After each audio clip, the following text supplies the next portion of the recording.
I'd like to thank Ranking Member Fisher and our colleagues and our witnesses for being here.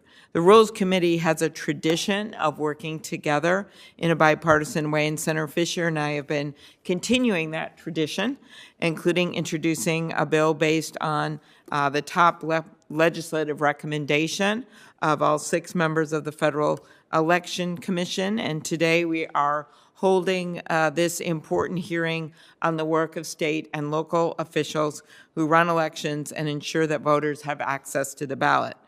Our witnesses, who I will introduce shortly, are New Mexico Secretary of State Maggie Toulouse Oliver, Derek Bowens, who is the Director of Elections for Durham County, North Carolina, and Marcia Johnson, who is co-director of the Lawyers Committee for Civil Rights under the law. We're also going to hear from witnesses who are going to be introduced by Senator Fisher. That's why I did them out of order. Didn't forget you. Nebraska Secretary of State Robert Evnen, and Howard Knapp, who is the Executive Director of the South Carolina State Election Commission. So I thank all of you for joining us today. State and local election officials across the country worked tirelessly to administer the 2022 midterm elections so that over 111 million Americans could cast their ballots. The Department of Homeland Security has confirmed the security of recent elections under Republican and Democratic administrations alike, and those on the front lines of our democracy did the hard work to ensure that that would happen. Today, we will hear from state and local election officials and an expert on voter protection about takeaways from the 2022 elections and key issues for election administration moving forward. With the 2024 primary elections less than a year away, this is an important I did that so everyone could take a deep breath. This is an important discussion as effective election administration takes dedicated planning and resources. One area of particular urgency that we will hear about today is the need to counter the barrage of threats and harassment targeting election workers from those seeking to undermine our democracy. According to a survey last year by the Brennan Center, nearly 1 in 3 local election officials are concerned about their safety because of their job, and nearly 1 in 6 have received threats. Adrian Fontes, the Arizona Secretary of State, told me that when he served as Maricopa County Recorder in 2020, his family had to leave their house for days because of death threats, and former Philadelphia City Commissioner Al Schmidt, a Republican who is now Pennsylvania's chief election official, told this committee at a bipartisan hearing last Congress that he received a message saying, "Tell the truth or your 3 kids will be fatally shot," with the names of his 7-year-old son and 11 and 14-year-old daughters, their address, and photos of their house. State and local election officials from both parties testified at that hearing, including the Kentucky Secretary of State, about what is happening with election workers. We want people who are full-time election workers, but we also want volunteers. And when this happens, you also lose volunteers. These dedicated public servants should be able to do their jobs without fear or intimidation, which is why I introduced comprehensive legislation to take this issue head on with many senators, including Senators Feinstein and Warner, Merkley, Padilla, and Bennett on this committee. And I hope that Senator Fisher and I will continue to work on a bipartisan basis when it comes to this really important issue. These threats are in part fueled by disinformation that allows lies that undermine our elections to go viral. We must tackle the root causes of disinformation that spreads online and the impact it has on our democracy. I've introduced legislation to do that with Senator Warner, and I think there's other things we should be doing with regard to these social media platforms and other things that have impacted the way people feel about our democracy, the way they feel about each other, the way the algorithms work, the way the competition policy hasn't been changed.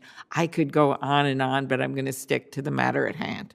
In the face of these challenges, it is important as ever that we continue to support election officials as they do their jobs to uphold our democracy. State and local governments need a steady and reliable stream of, yes, state and local support, but also federal support to plan and keep pace and protect against foreign interference as technology evolves, as well as to recruit and train poll workers and protect election officials from threats. The investments we have made since 2018 have been important. Senator Blunt and I worked on this together. Senator Langford and I worked on bills regarding foreign interference. And all of this has helped ensure that recent elections were what the Department of Homeland Security said were the most secure in American history. That's thanks to all of you, but it's also thanks to all of our cyber experts who are looking out for issues. As we know, there have been threats in the past, but more must be done. I've introduced legislation, the Sustaining Our Democracy Act, to deliver critical resources to state and local governments for election administration, and the President's budget also includes a commitment to prioritize significant funding for elections to ensure their continued security and resilience. Finally, I want to note that in many states, voters continue to face laws that make it harder to vote. These laws impose restrictions on things like voting by mail, cut days from early voting, and get rid of secure drop boxes for people to return their ballots.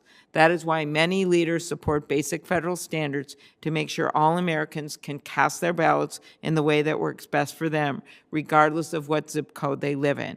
And that's why I support the John R. Lewis Voting Rights Advancement Act to repair and restore the Voting Rights Act.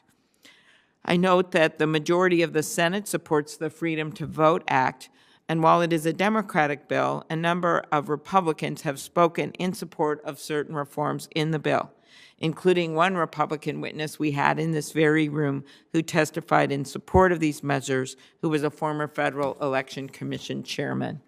So I want to thank our witnesses for all the work that you do every single day.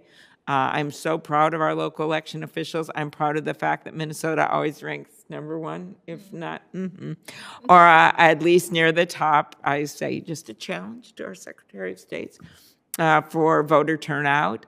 And a lot of it has to do with, actually, we have same-day registration, which is kind of maybe an old-fashioned concept, but in states that are red or blue or purple, it has greatly increased turnout.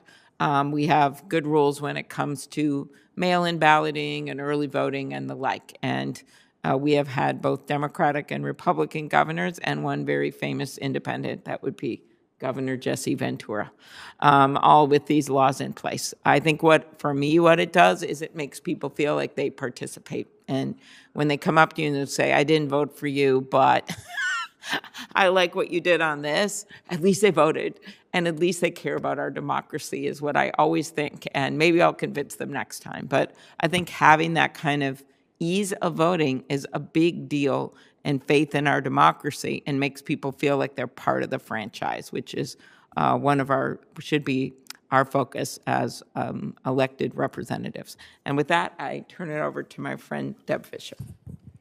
Good afternoon. Thank you, Chairwoman Klobuchar, for holding this hearing, and thank you to our witnesses for joining us. Today, we gather to discuss one of the most fundamental aspects of our democracy, the administration of free and fair elections. Across the nation, hardworking and dedicated state and local officials regularly address election administration challenges head-on. Today's hearing provides an opportunity to hear from some of them, highlight their important work, and learn more about how they successfully administered the 2022 elections. Under the Constitution, states have primary responsibility for the administration of elections. This is what our founding fathers intended. Our role in Congress is to support state and local election officials in this important work, rather than burden them with a one-size-fits-all federalized takeover that is ill-suited to the needs and priorities of various jurisdictions. In fact, the diversity of state-run election procedures is part of what makes disrupting a nationwide election effectively impossible. Upending that system increases the risk of error and creates vulnerabilities. In recent years, new election administration challenges have presented themselves, specifically regarding cybersecurity and threats to election integrity. Foreign and domestic adversaries have sought to disrupt our elections by attacking cyber and physical infrastructure. These same adversaries have sought to sow distrust in our elections and call the integrity of the democratic process into question. As these new issues arise, states are still tasked with the important work of recruiting, training, and retaining poll workers. This has become more difficult in recent years, as many of the most dedicated election workers and volunteers have retired. But while it is important to acknowledge that there were and are challenges to overcome, I believe that we should also take the time to recognize and to celebrate the many successes that have been achieved. In 2022, we saw marked improvements in election security. Many states took steps to bolster their cybersecurity defenses and ensure the integrity of the voting process. This included everything from ensuring that voting machines provide a paper trail for every vote cast, to conducting thorough audits and investigations to detect and prevent potential fraud. Today, this committee has the opportunity to come together in a bipartisan manner and hear from witnesses regarding their successes during the 2022 election cycle and their tireless efforts to improve election integrity. I believe it is our duty to approach this issue with an open mind and a commitment to finding common ground.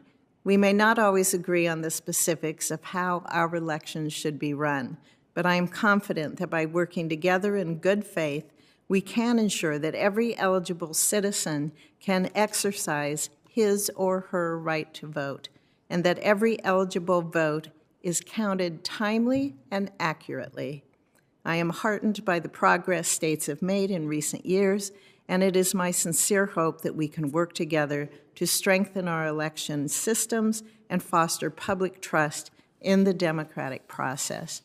I look forward to a productive and informative hearing and to hearing from our expert witnesses today. Thank you. Very good. Well, thank you very much, Senator Fisher. And I'm going to introduce, as I noted, three of our witnesses, and Senator Fisher will introduce the other ones. Our first witness is New Mexico Secretary of State Maggie Toulouse Oliver. She has served as New Mexico's chief election official for 6 years and also has a decade of experience in local election administration as a county clerk. Previously, she served as president of the National Association of Secretaries of State. That's how I got to know her. Secretary Toulouse Oliver earned her bachelor's degree and master's degree from the University of New Mexico. After hearing from Secretary Even and Mr. Knapp, our next witness will be Derek Bowens, Director of Elections for Durham County, North Carolina, since 2017. Mr. Bowens has over a decade of experience in local election administration, and he holds a bachelor degree from the University of North Carolina. Our final witness is Marcia Johnson, co-director of the Voting Rights Project at the Lawyers Committee for Civil Rights Under Law, which is the nation's leading nonpartisan voter protection program. She's worked on the Lawyers Committee's human rights initiatives and taught as an adjunct professor at the Georgetown University Law Center, something my husband also does, by the way. And she earned her bachelor's degree from Georgetown and her law degree from Villanova University. Senator Fisher will now introduce our other two witnesses, and I will swear witnesses in. Again, I thank all of our witnesses for joining us today. We have with us Secretary of State Bob Evnen of the great state of Nebraska, and Mr. Howard Knapp, Executive Director of the South Carolina State Election Commission. Secretary Evnen has served as Nebraska's Secretary of State since 2019, where he has worked tirelessly to ensure that Nebraska's elections are safe and secure. Mr. Knapp has served as the executive director of the South Carolina State Election Commission since 2022, previously serving as the state's interim executive director and director of voter services. He also serves on the U.S. Election Assistant Commission Standards Board and has been nationally recognized and certified for his work in this space. Thank you both. We look forward to your testimony. Okay, if the witnesses could now please stand and raise your right hand. Do you swear that the testimony you will give before the committee shall be the truth, the whole truth, and nothing but the truth, so help you God? Thank you. We'll now proceed to your testimony and recognize you each for a 5-minute statement, starting with Secretary Toulouse Oliver. Thank you very much, Chairwoman Klobuchar and Ranking Member Fisher, and members, wherever they may be, for having us here today. And I'm very pleased to be here along with my election official colleagues. I also just want to say I appreciated both of your opening remarks very much, and we appreciate the support that Congress gives us in the election community. Thank you for having me here today. My name is Maggie Toulouse Oliver. I'm the New Mexico Secretary of State, and I appreciate the opportunity to be part of this hearing as you gather state and local perspectives on election administration throughout the United States. The health of our democracy depends on informed discussions like this about the challenges and opportunities faced by election administrators across our country. My goal today is to provide you with insight into how election administrators are coping with the new voting and elections landscape, and to highlight some of the initiatives we're taking in my state to support the vital work of county clerks and their staff, poll workers, and the myriad other election professionals who make our American democracy a model for the world. The rise of misinformation since 2020 has made the job of nonpartisan election administration much harder. When many members of the public are mistrustful about the integrity of our elections, election administrators then bear the associated burdens of frivolous lawsuits, excessively burdensome public information requests, disruptive voters and poll workers, and outright threats and harassment. One of the most important tactics to defend against the detrimental effects of election administration is simply putting good policies in place that are informed by election administrators themselves. Such policies can clarify existing laws or create new procedures that assist administrators in the execution of their duties. For example, during our latest legislative session in New Mexico, we passed a comprehensive election administration bill that provides needed policies for election administrators to efficiently and uniformly administer our elections. The bill's provisions were drafted in concert with the state's election administrators and stem from actual experiences those administrators navigated either during the last election cycle or are currently navigating in preparation for elections. We actually have statewide elections every year in our state, so for this year. Many county clerks have had trouble retaining or hiring poll workers because of the increased stress associated with being involved in elections, so we increased poll worker compensation. The bill mandates training for poll watchers and challengers with a curriculum developed by my office so these individuals and election administrators can gain a better understanding of the proper role of conduct of watchers and challengers at a polling place. One section clarifies procedures on public information requests to protect the secrecy of the ballot and information about our national critical infrastructure, but making sure that everything else remains public. This specific section was included after county clerks were inundated with requests for data and other information that clerks do not actually use for administrating elections. After an individual earlier this year, influenced by election misinformation, allegedly orchestrated drive-by shootings at the homes of 6 elected officials in New Mexico's biggest city, a provision was included in the bill that shields the home addresses of elected or appointed officials from public disclosure at their discretion. Election administrators need policy tools like some of the ones I've just highlighted in order to maintain fair and efficient elections that are above the fray of misinformation and partisan meddling. Of course, every jurisdiction has their own decisions to make about which policies best serve their communities, but I believe our policies in New Mexico are a great model for many election administrators to mirror. In addition to tailoring specific state policies that assist administrators as they conduct elections, funding for elections is key. Sufficient funding for election administration, however, remains an obstacle for many election offices around the country. The federal government can help states and their election administrators by providing consistent funding streams.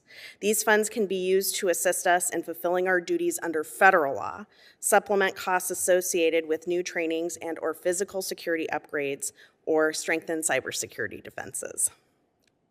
Without more consistent federal funding to states for elections, administrators may have to contend with outdated equipment and technology, persistent staffing issues, and other circumstances that can inhibit the efficient conduct of elections. More consistent federal funding for elections allows election administrators to better plan for short, medium, and long-term goals that benefit all voters. The federal government has an important role to play in assisting states with the conduct of elections, though each state is different, with different needs, and states should continue to be the ultimate authority on running their own elections. But collaboration is key, and an entity like the U.S. Election Assistance Commission, the EAC, provides a great example of how the federal government can help states with election-related needs. Additionally, congressional funding of entities like the Cybersecurity and Infrastructure Security Agency, CISA, is vital because states and localities simply do not have the resources to defend against the modern threat landscape solely on our own. Though the current political environment, coupled with the recent rash of election administration, makes the likelihood of enacting federal minimum standards for voter access unlikely, I want to say that I do support minimum guarantees of access to early and absentee voting so that there is more equity across the board for voters in federal elections across the country. Some federal involvement in elections will always be crucial for security and for the policy entrepreneurship that comes from such collaboration. Thank you again for this opportunity today to testify on these crucial matters on behalf of both New Mexico and our state's election administrators. Very good. Thank you, Secretary. Secretary Evnen. Good afternoon, Chairwoman Klobuchar, Ranking Member Fisher. My name is Bob Evnen. I have the honor and privilege of serving as Nebraska's 27th Secretary of State.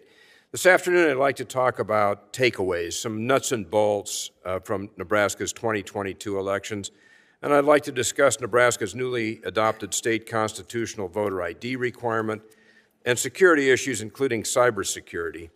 I'd like to conclude with a thought about federal versus state control of elections. Nebraska's 2022 elections were conducted efficiently, accurately, securely, and in accordance with law. As we've done for some time, within approximately 1 month before the primary and general elections, every single ballot tabulation machine in the state was tested 3 times for accuracy by running 3 separate test decks of ballots through each machine. In addition to these 3 tests, 2 mock elections were held to further check the accuracy of our ballot tabulators and to check the accuracy of the computers that compile the results and our election night reporting website. Then, after each election, we hand count the results. We do this after the election. We hand count the results of certain races in 2 or 3% of our precincts statewide.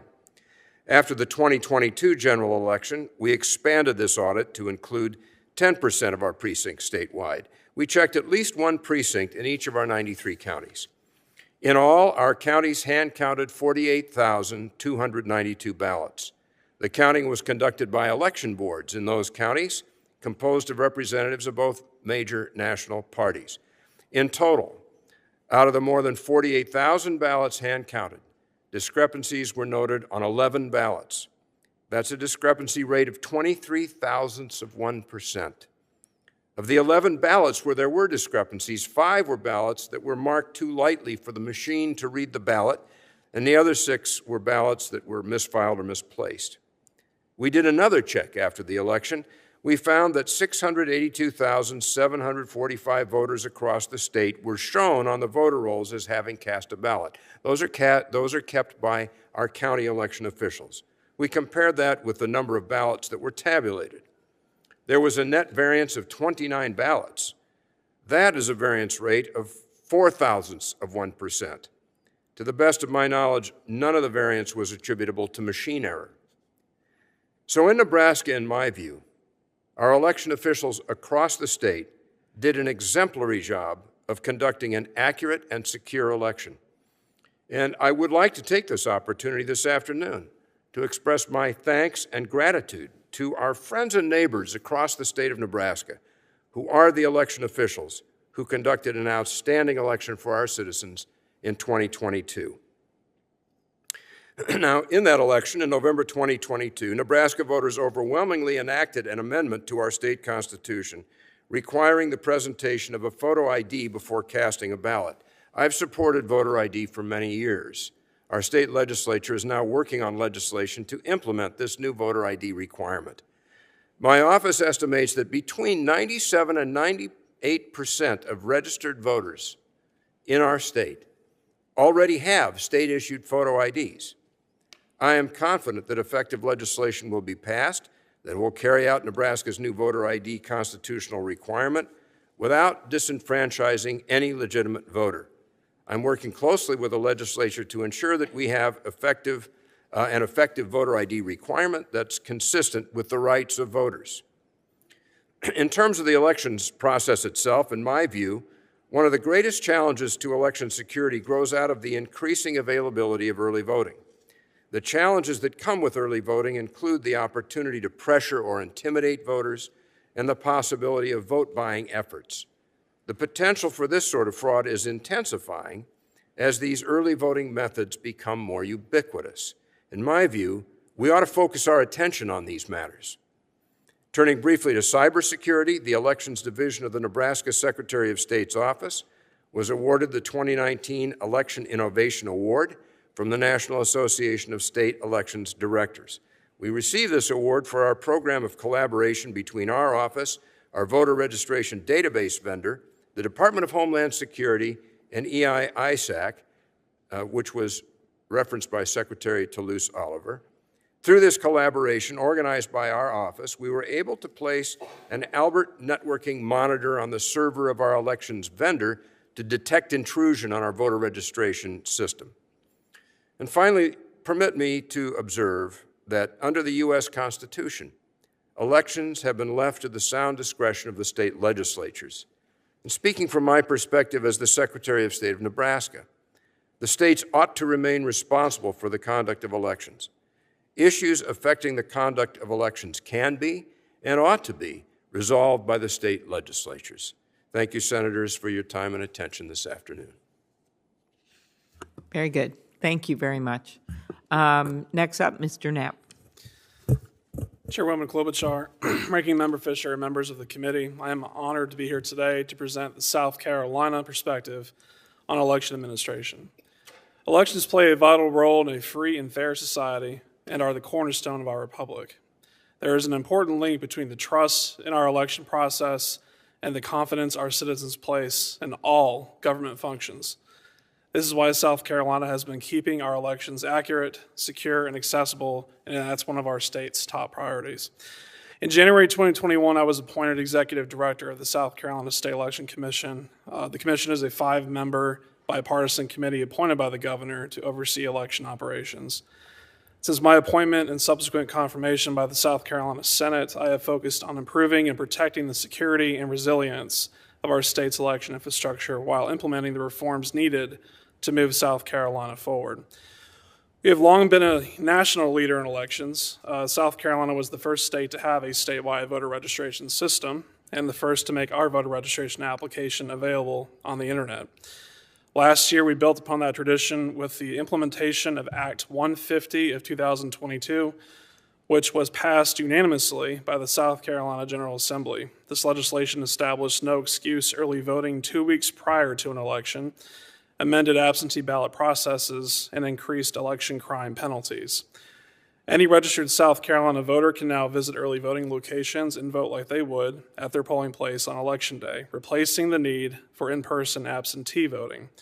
While the process to implement early voting has taken other states more than 6 months, we managed to do it in only 10 days, just in time for the statewide primaries in June. As a result, early voting was used for the first time in the state's history, and more than 100,000 voters chose to vote early throughout the state. Through our hard work, the general election was even more successful than the primaries.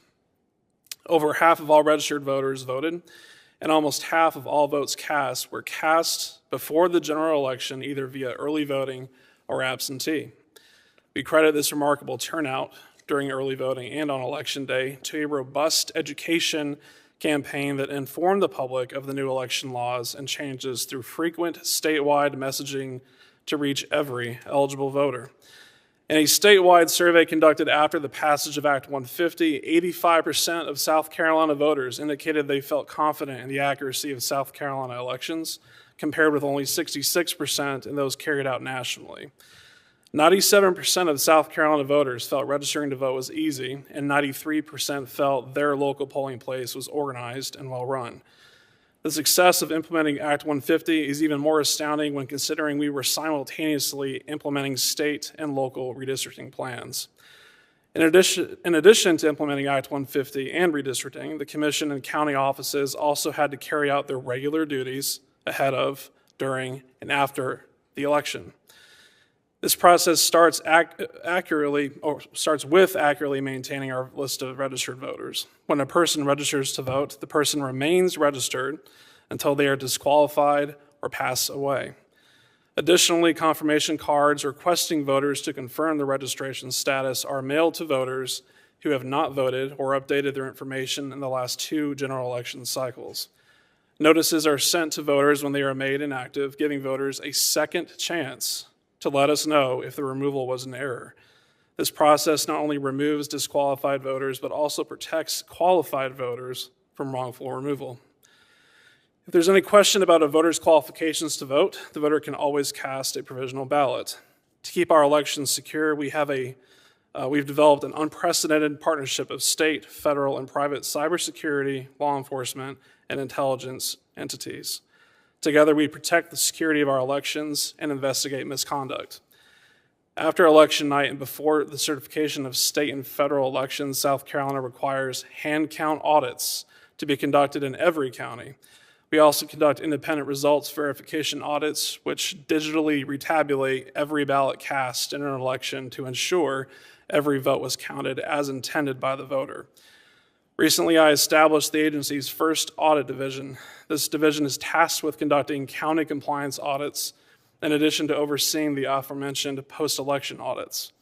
These compliance audits will ensure that county election offices follow federal law, state law, and the agency's statewide election policies and procedures to ensure every voter and every candidate is treated the same. South Carolina is set to hold the nation's first presidential primary in 2024. We will continue to be a national model and leader in election administration, and we remain committed to being transparent with the public at every turn. We stand ready to assist Congress as it contemplates national reform efforts. South Carolina's election success can serve as a framework for other states as they look to improve upon the cornerstone of American democracy and instill greater trust in the outcome of our elections. Thank you. Thank you very much. Next up, Mr. Bowens.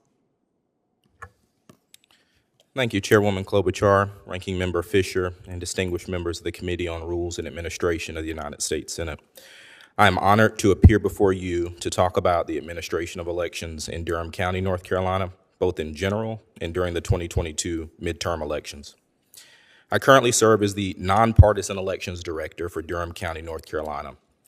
In this position, I have administered many local, state, and federal elections. I have more than a decade of local election administration experience, and my teams have won multiple awards from the National Association of Counties and the U.S. Election Assistance Commission for Innovation in Election Administration. I'm privileged to have 2 of my dedicated team members with me today, Deborah Hart and Rebecca Trotzen. I must also speak to the hard work of my colleagues in the other 99 counties in North Carolina, many of which are participating in a Directors Association conference to further advance their knowledge in election administration and security. The county that I serve, Durham County, has over 320,000 residents, making us the 6th largest of North Carolina's 100 counties. We have approximately 230,000 of North Carolina's 7.2 million registered voters. We are proud to have 2 nationally recognized institutions of higher learning, Duke University and North Carolina Central University, in addition to our wonderful technical and community college system. Also, most of Research Triangle Park, a hub of global science and technology firms, government agencies, and academic institutions, is in Durham County. County commissioners fund the county boards of elections in North Carolina. However, these local election offices, under the general supervision of the State Board of Elections, are responsible for administering elections in their respective counties. My position is nominated by the county boards of elections and confirmed by the executive director of the State Board of Elections.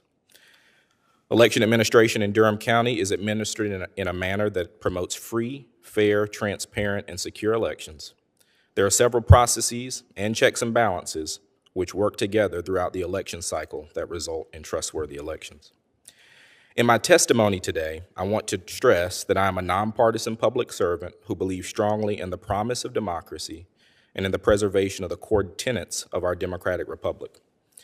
I take this responsibility very seriously and carry out my duties impartially without regard to partisan preferences or affiliations. I am committed to developing and carrying out sound processes according to state and federal law to give our citizens faith and confidence in the outcome of every Durham County election. Every day, I am mindful that less than 60 years ago, people who look like me couldn't execute a basic function guaranteed under our Constitution without hardship and restriction. This became more real to me when I was verbally harassed by being called the N-word during a virtual public meeting while I was carrying out my duties as the Director of Elections during the 2020 general election. As such, it is an honor to equitably serve all citizens in Durham County as the Director of Elections and ensure that elections conducted under my purview are free, fair, and secure. I look forward to sharing my experiences as an election administrator in Durham County, North Carolina. I hope I have the opportunity to highlight how we conduct free, fair, and secure elections, discuss my experiences with the 2022 midterm election, provide my thoughts on election funding, and share the work of the Committee for Safe and Secure Elections, a bipartisan organization of which I am a member and was established to address the recent threats, harassment, violence, and intimidation directed at local and state election officials in this country. Again, thank you for the opportunity to speak with you today, and I look forward to your questions. Thank you very much, Mr. Bowens. And just so you know, Senator Fisher, we have a vote. So she's voting, and then I'll go vote. And she's left you, Secretary Evnen, with me. So, you know, I was showing her the past records of the Gophers versus the Cornhuskers. And just so you know, the Gophers came out ahead in the deal. Marcia Johnson, and I apologize for saying your first name wrong, so I will try to correct that throughout this hearing. Ms. Johnson, thank you. Chairwoman Klobuchar, Ranking Member Fisher, and members of the U.S. Senate Committee on Rules and Administration. My name is Marcia Johnson, and I serve as the co-director of the Voting Rights Project at the Lawyers Committee for Civil Rights Under Law. Thank you for the opportunity to testify today on state and local perspectives on election administration.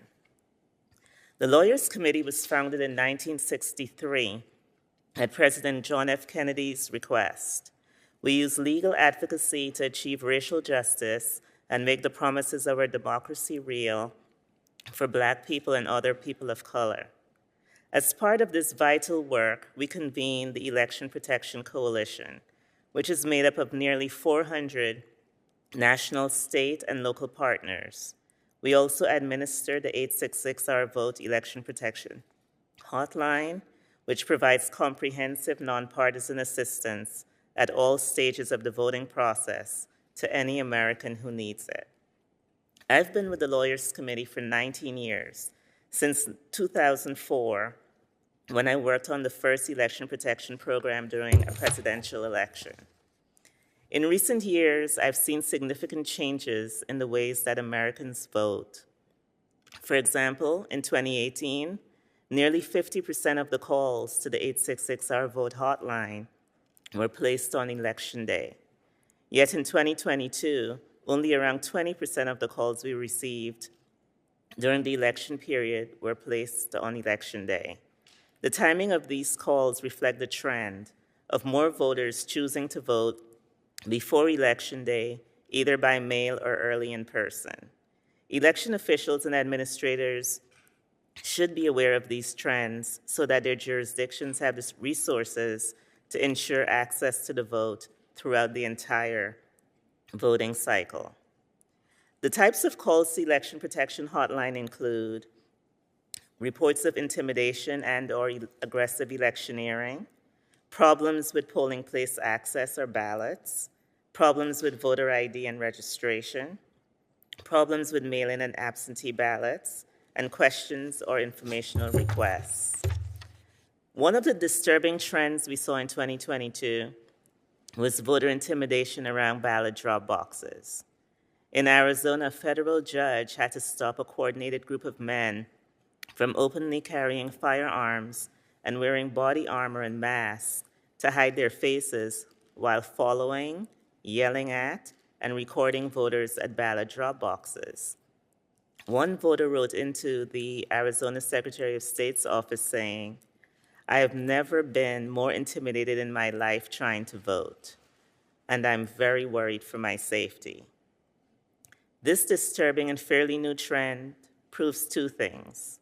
First, election myths and disinformation have significant consequences. When election myths and disinformation about election security are encouraged to flow freely on voters' social media feeds, it can encourage bad actors to create new and at times terrifying schemes to intimidate voters, particularly voters of color. Second, as the ways Americans vote evolve, so do the methods of discrimination and intimidation. After the Supreme Court's decision in Shelby County versus Holder, weakening the Voting Rights Act, the late great Congressman John Lewis wrote, "I disagree that because the incidence of voter discrimination is not as pervasive, widespread, or rampant as it was in 1965, that the contemporary problems are not a valid basis for scrutiny.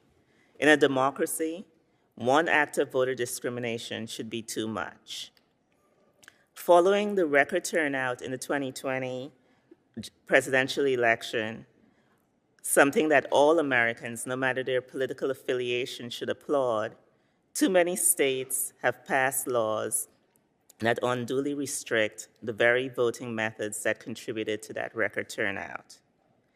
In order for this country to live up to its democratic ideals of equality for all, this Congress needs to enact baseline federal voting standards.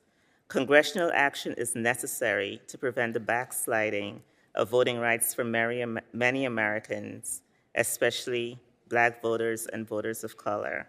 And I look forward to sharing more about what we found in 2022 elections. Thank you. Very good. I appreciate all of you. We're going to have a number of our colleagues joining us shortly that were at the vote. So I'm going to get started. As we look back first at the 2022 election, I guess I'll ask all of you this. In your own state, which is what I believe you can address, Secretary Toulouse Oliver, do you believe that it was a secure election in 2022? Madam Chair, yes, absolutely it was. Okay, very good. Secretary Evnen? Yes, Madam Chairwoman, in Nebraska, we had a secure and accurate election. I appreciated those numbers that you put out there as well in your studies. Thank you. Mr. Knapp, South Carolina, been in your state a few times for some reason.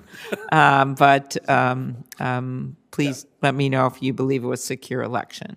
Yes. Okay, very good. And Mr. Bowens in North Carolina? Yes. Okay, very good. Ms. Johnson, just what you saw across the country when it came to election security?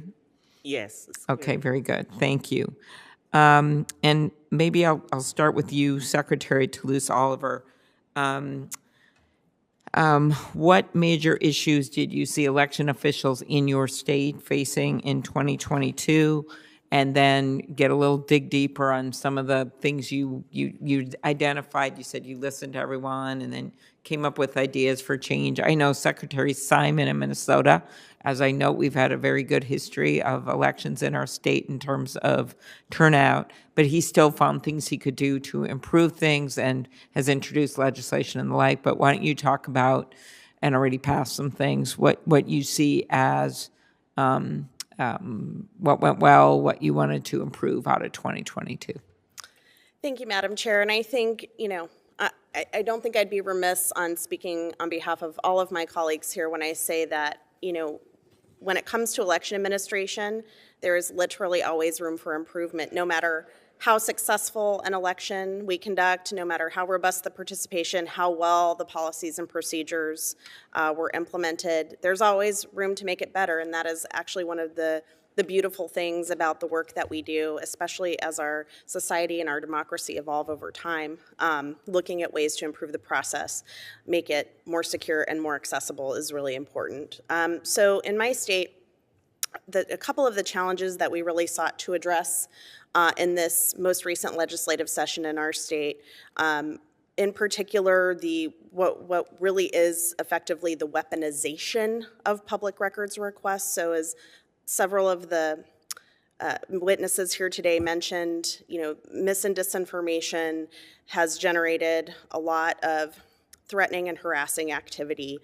Some of them are outright threats of violence, and that I think probably all of us have had to deal with in some form or fashion. But some of them come in the form of, we have in my state 33 counties, so not nearly as many as most of the folks up here. Some of our election offices are as small as 2 people, right? 2 full-time employees.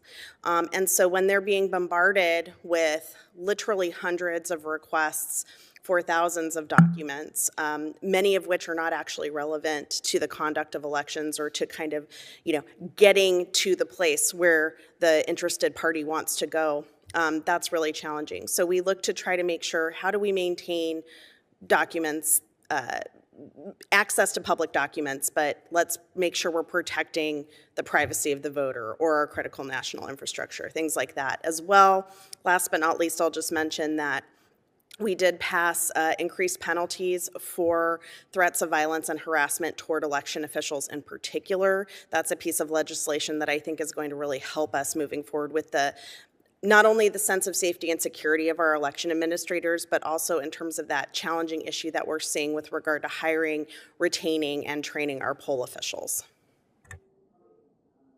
A good segue for you, Secretary Envin.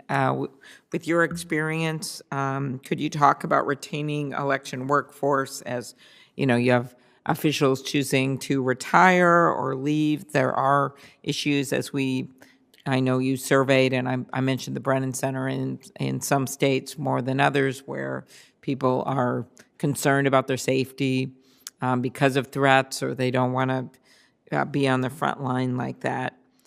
Could you talk about professional pathway to becoming an election officials, and just what recommendations you have when it comes to retaining election officials? Really both, we have the professional ones, and then of course we have volunteers. Attracting and retaining election officials, there are county clerks. In many of Nebraska's counties, it's our county clerks who serve as our election commissioners as well, and some of our larger counties have dedicated election commissioners. There's certainly a heightened interest in elections, and that heightened interest extends to the county level. There are 2 things that I think are helpful in my state. One is when I have the opportunity, and when the deputy of elections has the opportunity to go out and speak, we find that when people become better informed about election systems, the elections process, that they leave with greater satisfaction. We also try to involve people in it. That is, we encourage people to become poll workers. We encourage people to become observers on Election Day. And what we find is that as they become more familiar with the process itself, their confidence in the integrity of the process grows.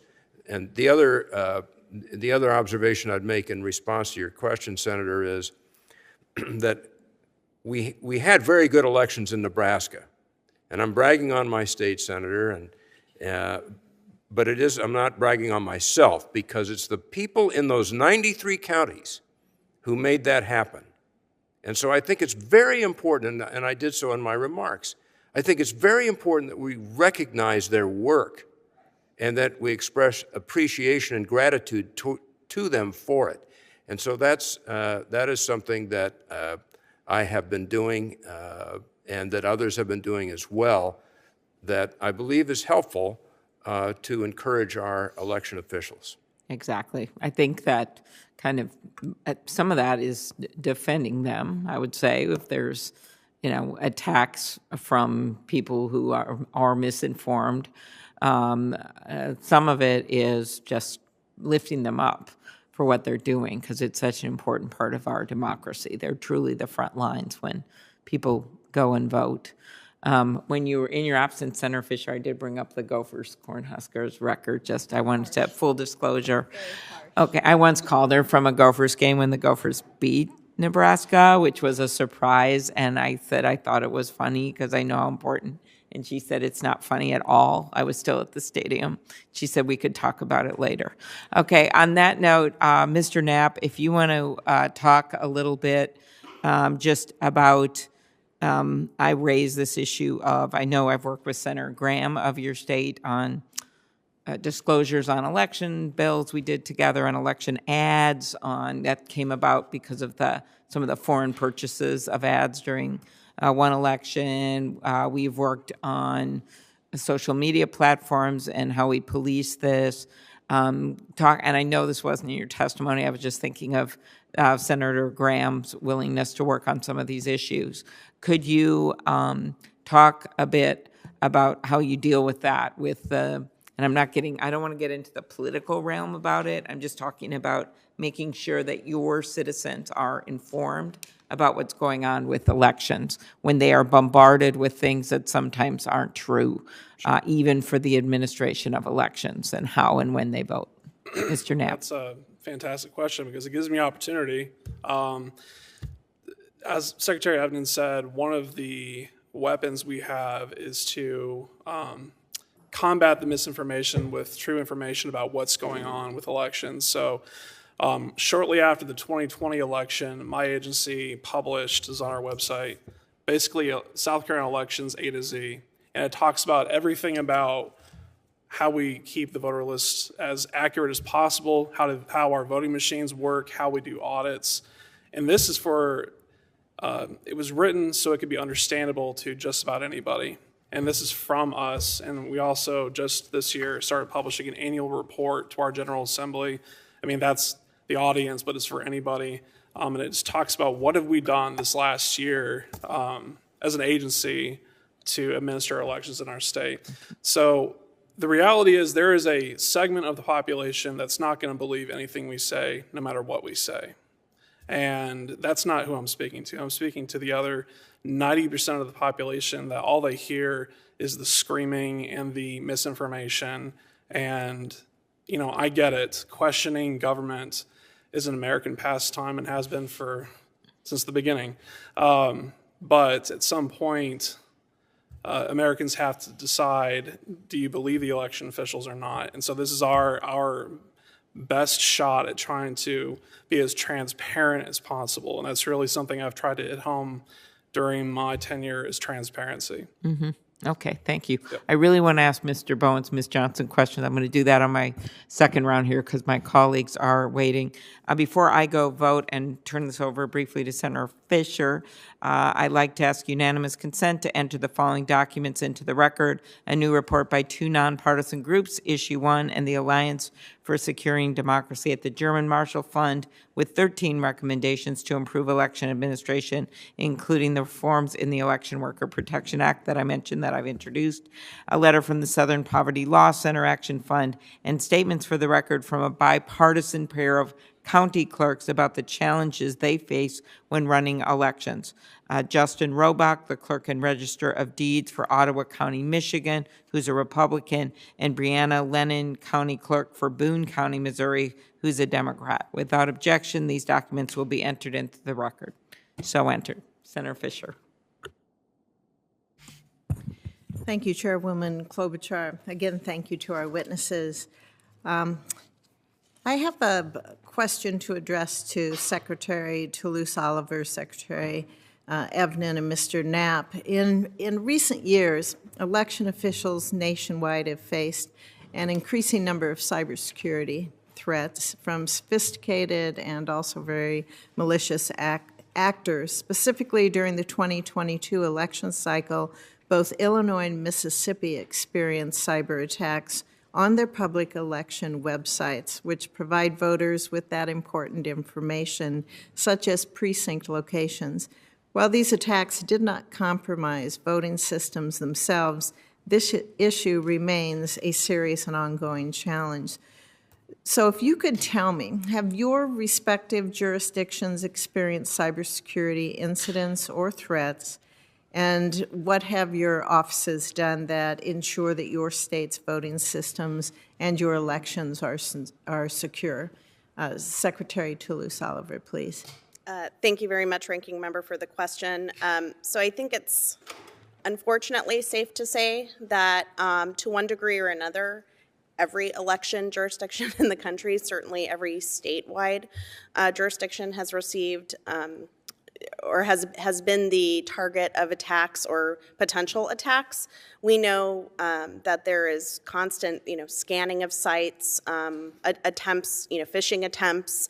I joked with my staff one time that I personally thwarted the Russians because there was a phishing email that looked suspicious, and I reported it, and it followed the path through the ISAC and up to CISA, and it was identified as a foreign sourced phishing attempt. So the reality is that this is a threat that we are all dealing with all day, every day. And even the smallest jurisdiction in the country has the potential to be vulnerable to such threats. So in my state, and I'll be as brief as possible, but of course, one of the first things we did was create a robust partnership with, in particular, CISA, to utilize all the tools that they have available to us as a state jurisdiction and to push down to our local jurisdictions to both look for any potential vulnerabilities, to get advice and information about how to patch those up. As Secretary Evnen mentioned, we also have Albert sensors installed on our systems so that we are looking for odd patterns of internet traffic behavior coming into our systems so that we can be aware that maybe something's going on.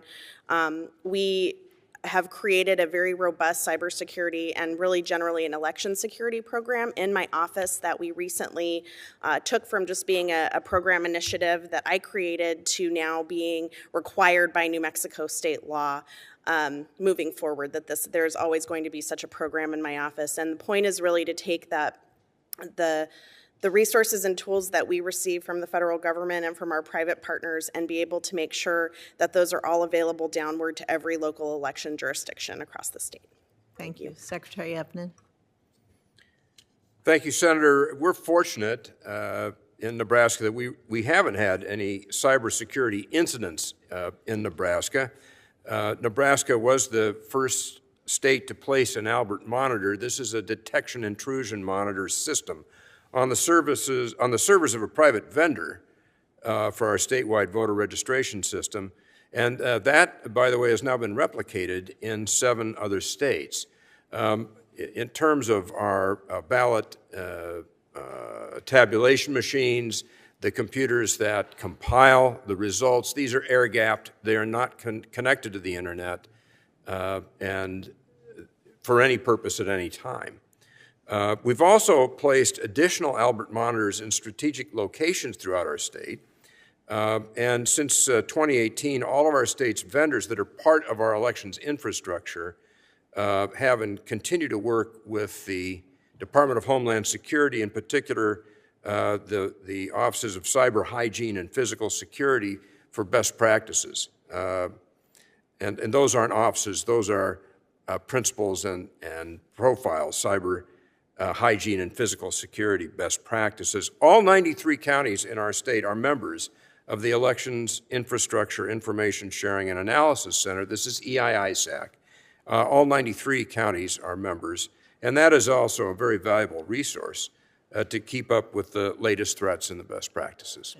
And Mr. Knapp, if you could answer that, but also you have a lot of experience in dealing with Director of Voter Services. You're responsible for information technology, cybersecurity, in support of statewide voting systems. So how did that experience, I guess, did it shape your approach to cybersecurity a little differently than the secretaries, or do you have the same concerns? I have the exact same concern. Secretary Evden and I have the exact same voting system, which is not connected to the internet, so that's not a concern.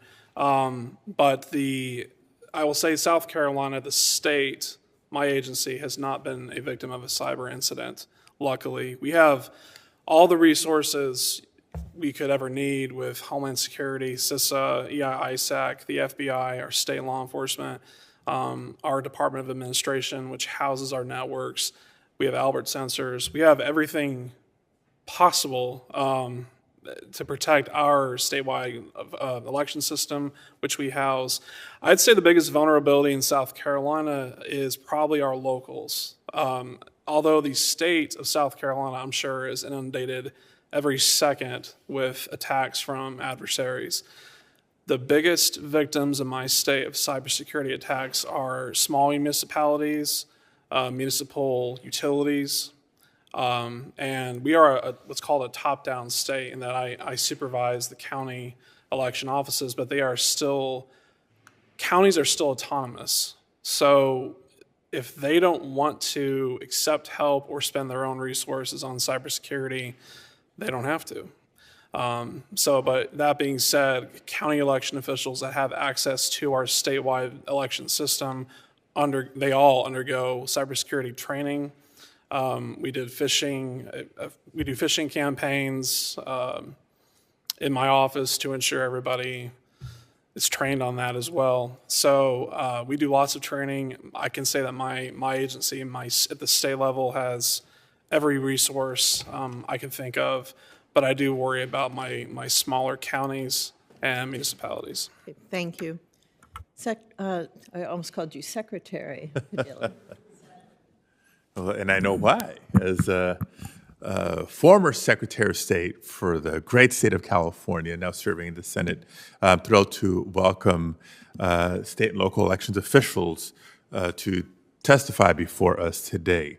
I think it's important for this body to hear from the folks on the ground, the folks that do this day in and day out, to inform our positions and decision-making and investments.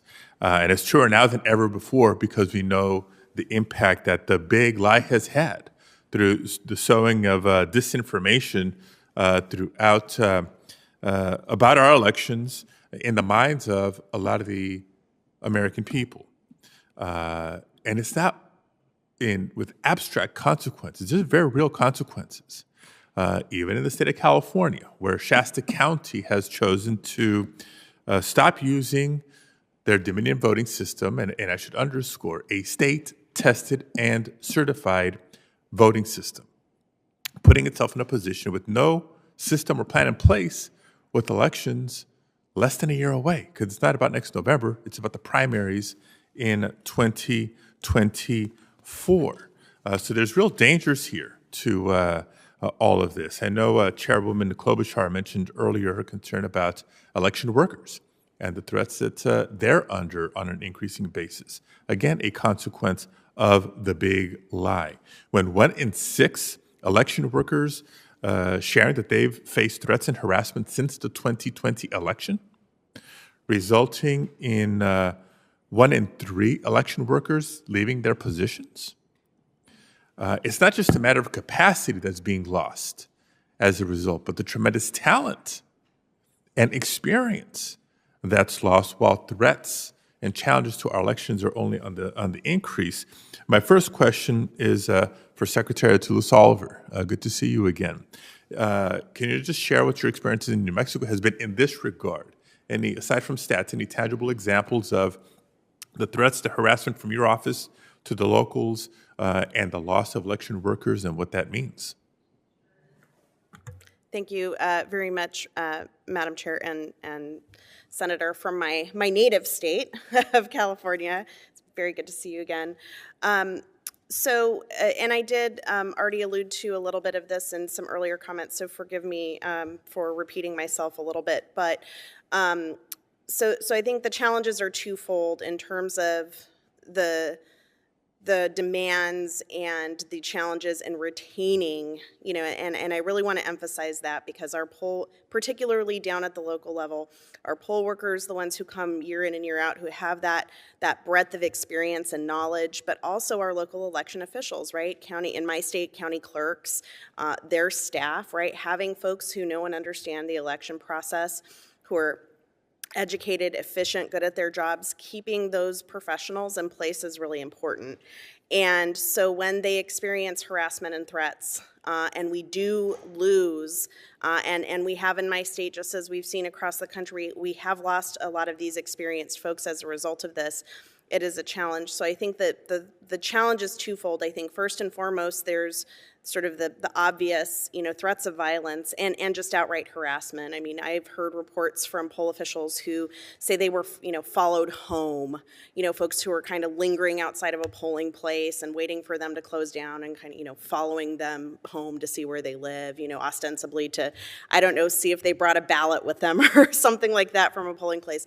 But also, one of the bigger challenges we're dealing with is that the misinformation is creating sort of, tens of thousands of what I would call, individual self-described detectives who are flooding even our smallest offices with information requests, and they're so overwhelming that they don't have the time they need to do their jobs, right? So those are some of the challenges. These are, great examples, which from what I hear colleagues in other states, more contentious states, particularly the once every 4 year states, it gets even more intense. I'll try to make another couple of questions on the shorter side with my time left. But yes, no question for Mr. Evan. Do you believe your team and the local leaders that you work with are prepared for the challenges that the big lie is going to cause them in next year's election? Yes or no, or a very brief answer? Well, our elections officials across the state are county clerks. Our elections are conducted by county clerks across our 93 counties and election commissioners in our larger counties. And they are prepared. We support them from the Secretary of State's office in our elections division. We support them with information. We support them. Are we going to be ready next year? We're ready. Any concern about being ready next year or not? We don't have concerns about being ready. Okay. We've responded to questions and concerns. You can see on the Secretary of State's website, the Nebraska Secretary of State's website, we have a presentation called Fake versus Fact.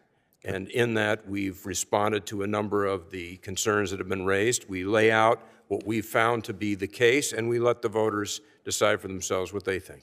All right. I may follow up with some of you after the hearing with some more specific questions. But last one is more on the technical side. For a lot of people across the country, increasingly getting to the polls on a single particular day between a certain time and a certain time to cast your ballot is not always the most convenient, particularly with changing rules.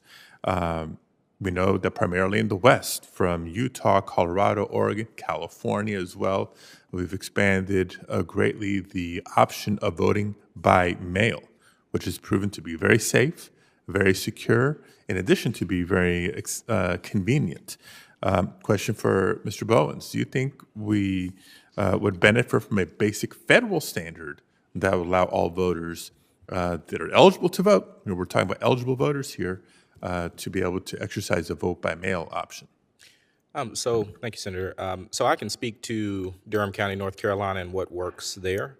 Over the past three federal general elections, approximately 63% of our voters have participated early. Over the same three federal general elections, we've received over 82,000 civilian, military, and overseas absentee by mail requests, no excuse in North Carolina. 72% of those that were returned were accepted and counted. So I believe that North Carolina has established very good standards with respect to voting in general, but certainly early voting, which begins 17 days or the third Thursday prior to each election. And I believe the first in the country to distribute absentee by mail ballots beginning 60 days prior to federal general elections. So to the extent that standards would comply with what North Carolina does, which I think is a very good model, I would agree with that. Thank you very much. I'm a big believer, just so you know, and again, proven to be safe, secure, and very convenient for folks. Thank you, Madam Chair. Thank you, Senator. Nebraska kind of eased into voting by mail. We started in, I think it was 2005, a bill passed in the legislature when I was there that in reaction to the Help America Vote Act, the costs that would have had on some very sparsely populated counties.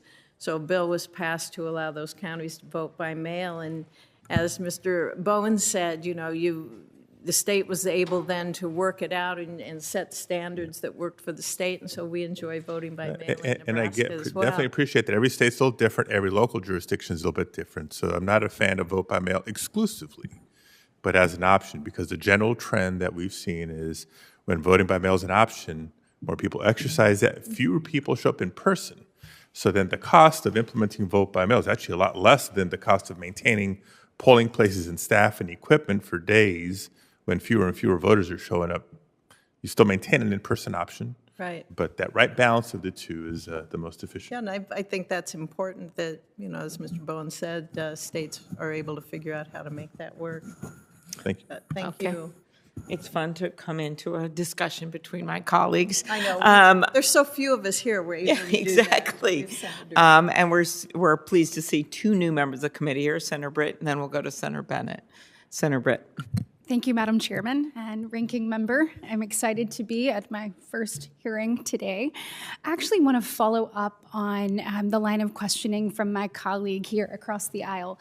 As he discussed, recruiting poll workers has been a constant challenge, and it's actually become more challenging and more difficult in recent years as we've had more and more experienced volunteers choosing to retire. I'd like to do kind of a rapid fire, very quick as we go through and talk with each of you just about what are your offices doing to encourage people to engage in this electoral process, to be poll workers. Any tips you have or anything that's working? Because I think if we could hear what's working for you, that would help us get the word out to other places about what they may do to help remedy that problem. And we will start with you. Yes, ma'am. So not an election official, but I will say as part of our work with the Election Protection Coalition, we definitely push for people to sign up to be poll workers because we see them as an essential part of the process. Absolutely. And create guides to help voters know about the process. Okay, thank you. Yes, sir. So I would say it's twofold. One is related to compensation. In North Carolina, we pay our poll workers, but I also understand that in many jurisdictions, very fortunate in Durham County, in many North Carolina counties, they cannot pay reasonable compensation outside of the statutory baseline to engage workers in wanting to participate at polling places, which I think speaks to the need, as suggested by the National Association of Counties, for consistent, predictable federal funding to help in that regard. Thank you very much. Mr. Knapp. I would agree with that. More pay is always good. And I'll say that in the last election, we had two counties that were struggling to find poll workers. Their counties decided to supplement what we reimbursed at the state level. Okay. And lo and behold, they had a surplus of poll volunteers. I will say that the biggest issue we have in South Carolina in regards to poll workers is the harassment that they received during the primaries from observers and watchers. One thing that my office did to kind of combat that, because our state statute is very vague on what watchers and observers are and what they can do. So I just established here's what you can do, here's what you can't do. Poll watchers and observers, you cannot scream at election officials. Got it. Election officials, you can't prohibit these observers from seeing what's going on. So I think everybody on the same page. So the clear guidelines. Yes, everybody's on the same page. Secretary. Thank you, Senator. Our recruitment efforts go back to the primary in 2020, May of 2020. We didn't change our primary date. You recall that we were very much closed down as a result of COVID, as a result of the pandemic. But Nebraska voters like to go to the polls, and they want to go to the polls. And we have a percentage of Nebraska voters who are voting early. But we also have Nebraska voters who like going to the polls. So we were committed to having every one of our polling places open, on time, all day, and we did so. We were successful in that. And one of the things we did was run a step-up campaign. We did this in radio, television, social media, and what we said was this: Nebraskans take care of each other, and they do. Nebraskans take care of each other.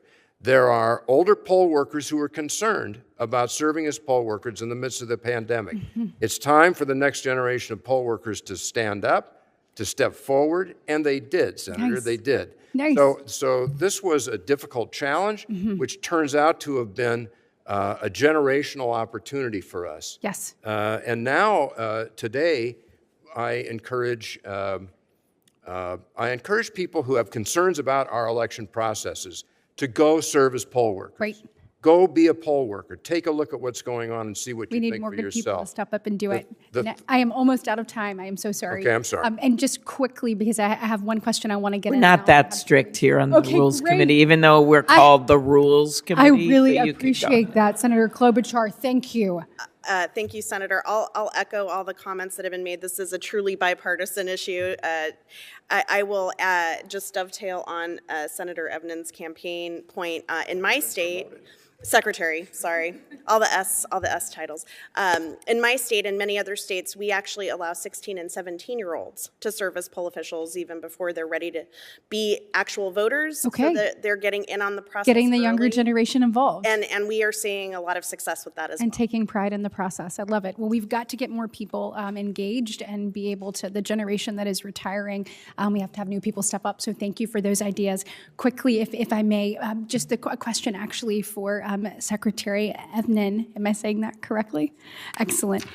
Your testimony referred to your longstanding support of voter ID and overwhelming decision of Nebraska voters this past November to amend the state constitution to require a presentation of photo ID before casting a ballot. In Alabama, our voter ID law was passed in 2011 and has been in effect since 2014. And under our law, a voter that doesn't have one of the approved forms of voter ID may receive a free Alabama voter ID from various locations, including the local county board of registrars, among others. But in fact, actually, our Secretary of State's office will drive to your house and give you, do a voter ID right in your driveway, if that is what it takes to make sure that you have that. So I obviously share your view that voter ID laws are an important way to help ensure the integrity of and enhance faith in our elections. Can you just say a little bit more about the importance of that and what do you believe have been some of the best practices that you've seen? And Secretary, I know Senator Bennett has another commitment, so a quick answer on this one I would really appreciate. Thank you. Thank you. We're looking in the implementation of it. The legislature, and I'm working with them, the legislature's looking at, can we make our state-issued photo IDs available at no charge? And I think that goes a long way. Already, 97 or 98% of our registered voters possess a photo ID issued by the state.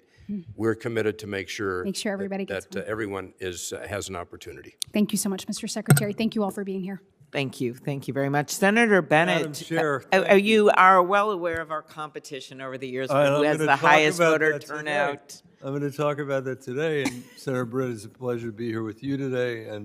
And Senator Fisher, thank you for letting me come to the Rules Committee. And I'd like to thank all of you for your patriotic service to our country. I never thought I would say that necessarily about people that were administering our elections, but you are at the heart of what this democracy is facing right now, and I deeply appreciate that. And Ms. Johnson, thank you as well for your patriotic advocacy and service. I'm actually going to ask you maybe my first and only question. So let me just say, Chair Klobuchar, thanks for letting me come to the committee. I know it's not easy to get on the Rules Committee, and I'm one of the youngest or newest members, not the youngest. I used to be one of the youngest. And I am grateful to represent Colorado and to work alongside everybody here to advance this committee's important work. And for the last few years, the chair and I have had a friendly competition. It's been a losing competition for me about whose state could produce the highest turnout of voters in the election. Since I said it in every single corner of Colorado this election while I was running for re-election, I will say in front of everybody that we lost again to Senator Klobuchar and to Minnesota. I implored people to get to the vote to get to the polls so they could deprive the chair of her talking point. And even though Minnesota came out on top, both of our states have a lot to be proud of because we are consistently delivering higher voter turnout than the rest of the country. And the reason for that is that we made it very easy for everybody to vote without compromising security in any way. Nobody in Colorado would accept compromised security, and we don't. Colorado's approach allows residents to register online, not only with a driver's license, but with a social security number, something only one other state in the nation accepts. We have automatic voter registration that meets Coloradans where they are, so they don't have to take a day off work to find childcare to ensure their names are on the voter rolls. We have same-day voter registration. We've led the charge on vote by mail, one of just 7 states to do so. In 2022, we were just having a discussion about vote by mail. In 2022, 95% of Coloradans voted by mail. Today, if somebody tried to take away vote by mail in my state, they would be run out of town for doing that. And one reason I wanted to join this committee is because we should make it easy for every American to vote the way people in Colorado have the chance to vote. Instead of expanding vote by mail, we've seen states move to restrict it. There are at least 80 bills in 23 states introduced to limit vote by mail based on the false belief that it's somehow more susceptible to fraud. And as we know in Colorado, an American is more likely literally to be struck by lightning than to commit fraud with a mail-in ballot. And don't take it from me, take it from the Heritage Foundation, a very conservative think tank here in Washington, who found that out of 250 million absentee votes cast over a 20-year period, the rate of mail voting fraud was 0.00006% of all votes cast. That is virtually zero. In fact, I don't know if you can get closer to zero than that. So, Ms. Johnson, vote by mail has been a huge benefit to rural communities in my state that may live far from voter service and polling centers.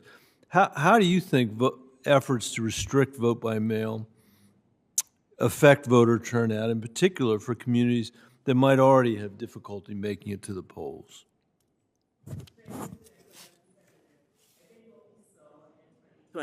Where we had a historic turnout, that was because of increased opportunities to vote, including increased access to vote by mail.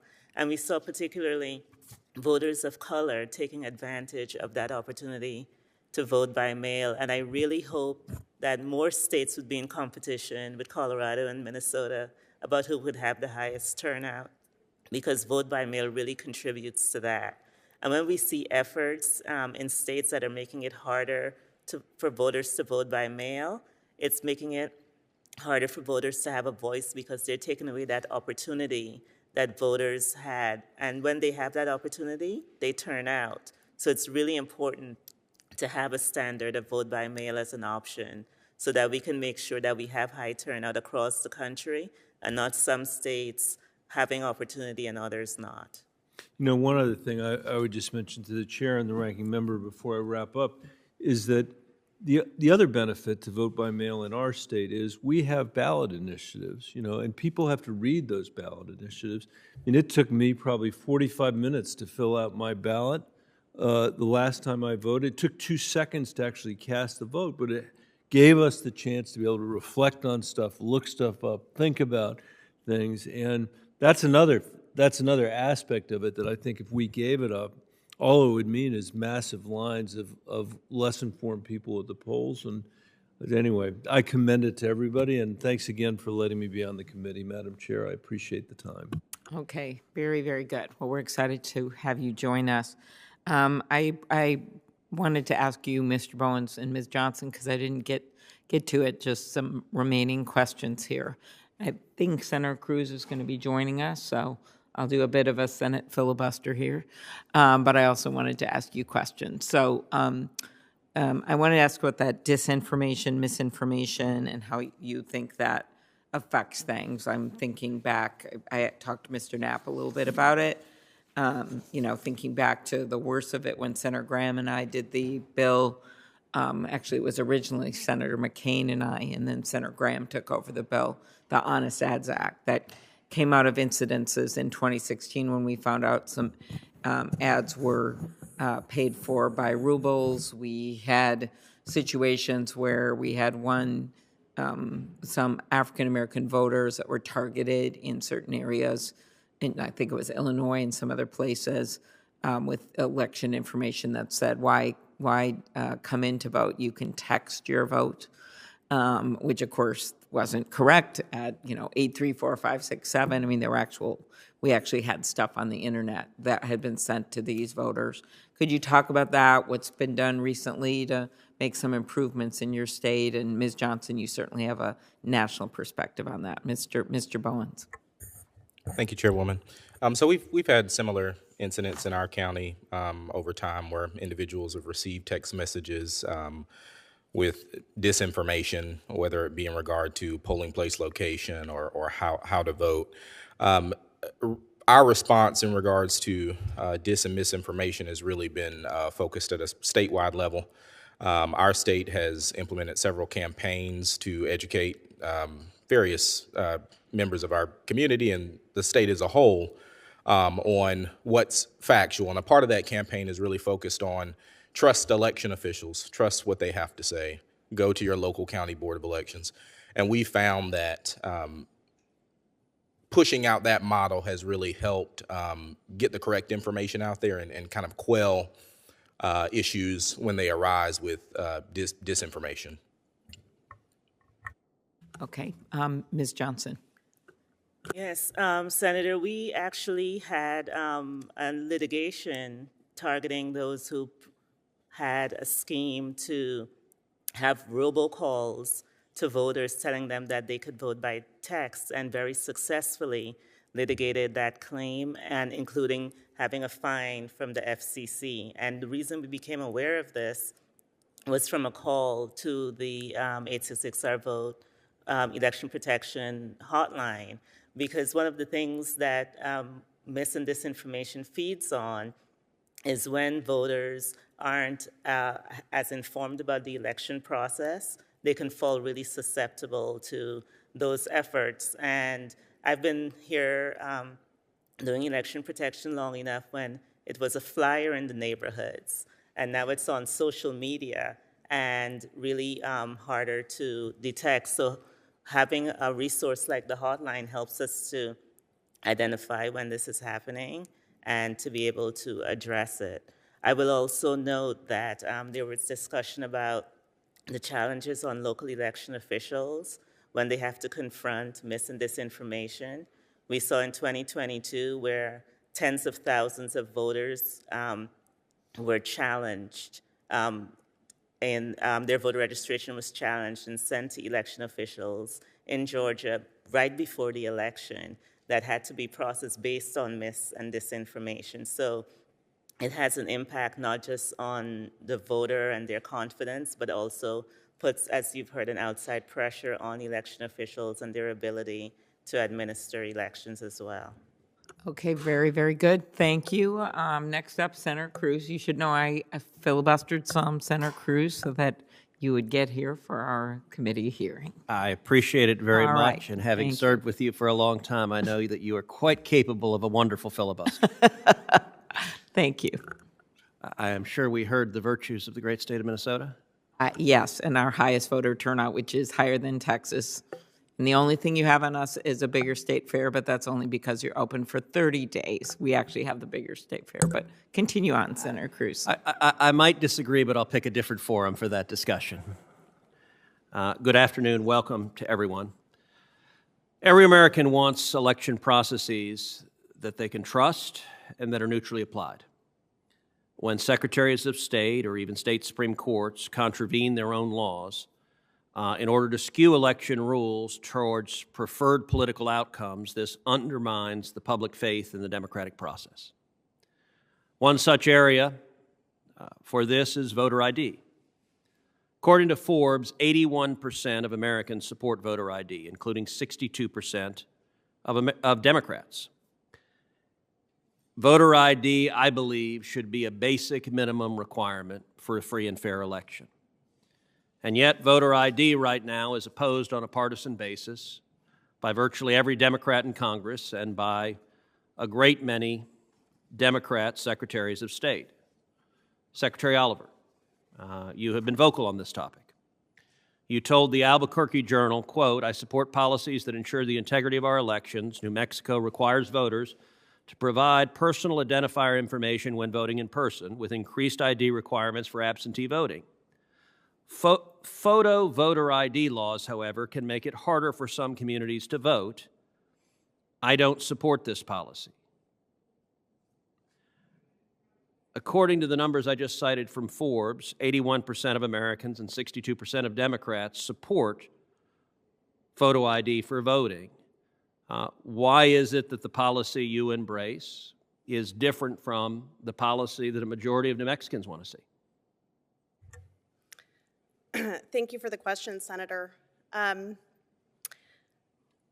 In my position as Secretary of State, first of all, I don't make the laws in the state of New Mexico, but I do have a bully pulpit in which to espouse my viewpoint. As 16 years being an election administrator in my state, there are communities for which having some physical form of ID, and of course it looks different in every state, states that do require physical photo ID in order to vote.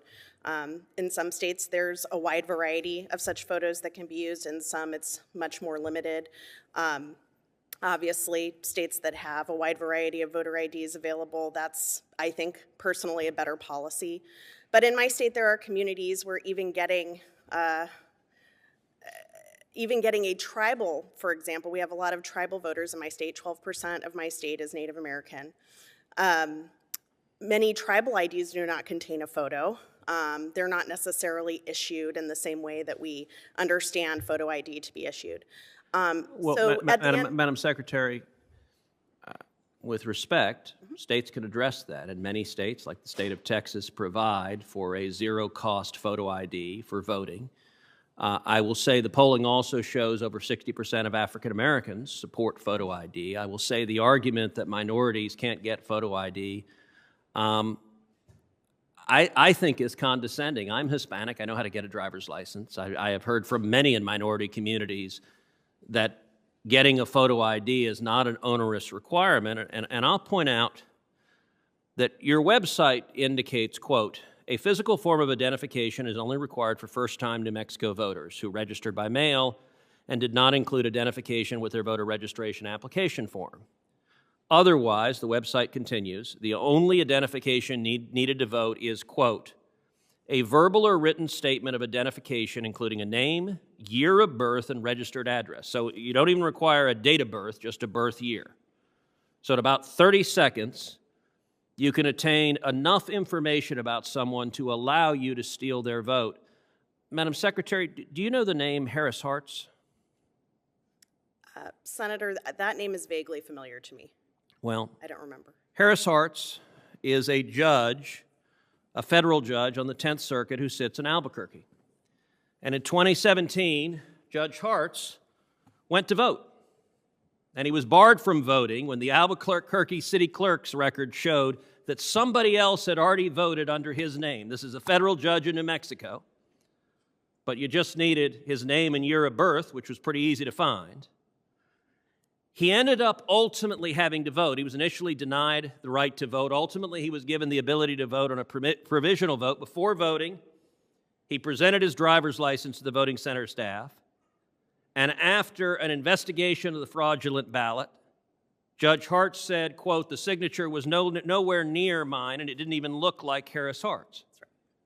Does it concern you when federal judges are having their votes stolen in New Mexico because there's not a photo ID requirement?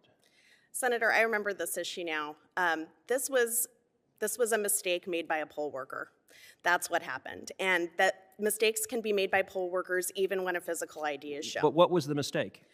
The poll worker brought up the incorrect record, they brought up Mr. Judge Hartz's record as opposed to the individual who was casting the ballot. Neither the poll worker nor the voter noticed the discrepancy, and a mistake was made. And so when Judge Hartz came to vote, there was an investigation into what exactly happened. So it wasn't that the individual was attempting to steal Judge Hartz's vote. It was that there was a clerical error that was made. And clerical errors do get made in elections. They're regrettable, but they do. And I think we should protect everyone's right to vote. And I agree with 81% of Americans that photo ID requirements protect the integrity of our elections and protect your right to vote, my right to vote, and even federal judges' rights to vote. Thank you. Okay. Just a few follow-ups here.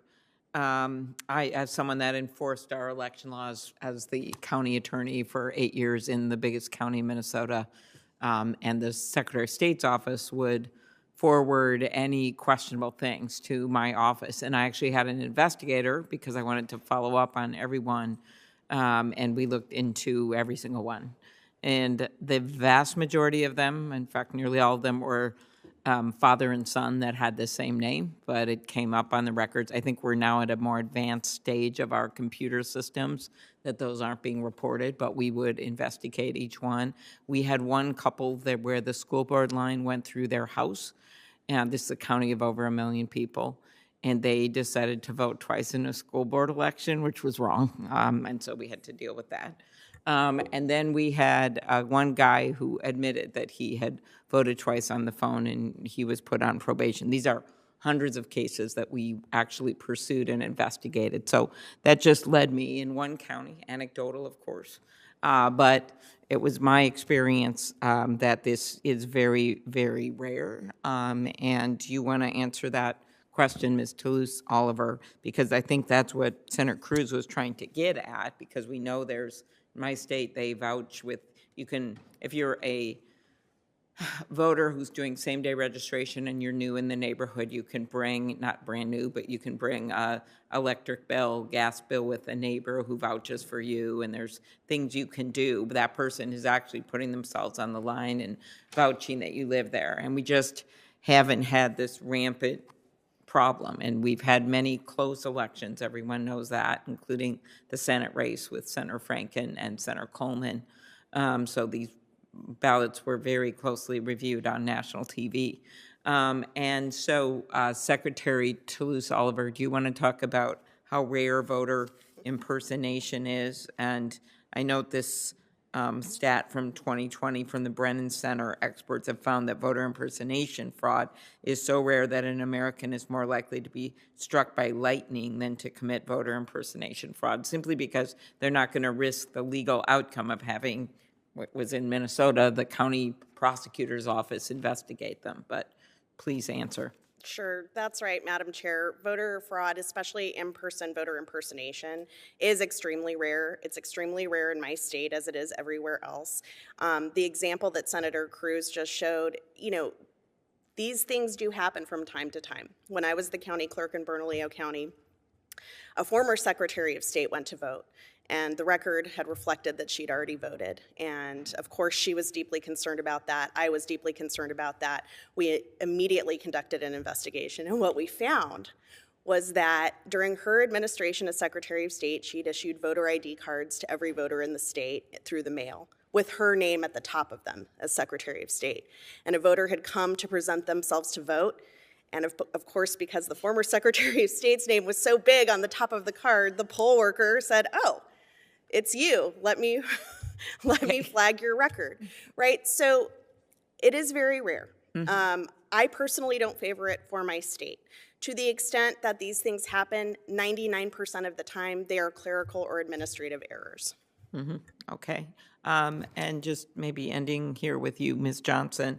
New York Times editorial board noted Oregon has sent out more than 100 million mail-in ballots, 100 million since 2000. As you know, they're a big mail-in ballot state. I like the fact, by the way, that my state is kind of a mix, because it gives people, it's easier to do both in the same-day registration. I think that's one of the reasons we do so well with turnout. But Oregon also has a high turnout, as does Utah, and they are pure mail-in ballot, nearly pure mail-in ballot.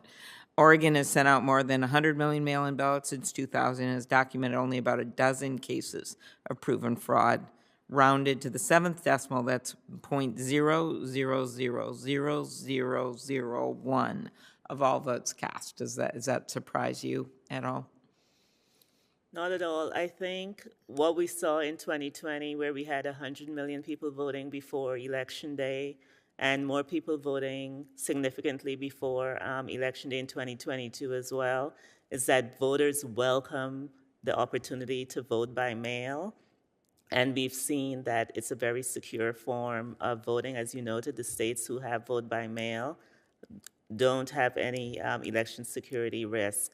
And it's very important that, as you mentioned, that voters have a range of opportunities to vote, because we see when they do so, we have the historic turnouts in the elections. Well, and I also note that former Attorney General William Barr, when he looked at this, it's not just, Oregon looking at their numbers, stated that for the 2020 election that he found no evidence of widespread voter fraud. So I just think, in light of what all of you have been talking about in a bipartisan basis, elevating the facts that when something bad happens, we investigate it, we call it out, no matter how small. It's so important because that is part of the integrity of the whole system, but that our foremost focus is, as you, Secretary Evnen, talked about, it is that credibility of the election and making sure that people understand this, that these claims can be made, but then you look at the fact that every one of you, with different voting laws,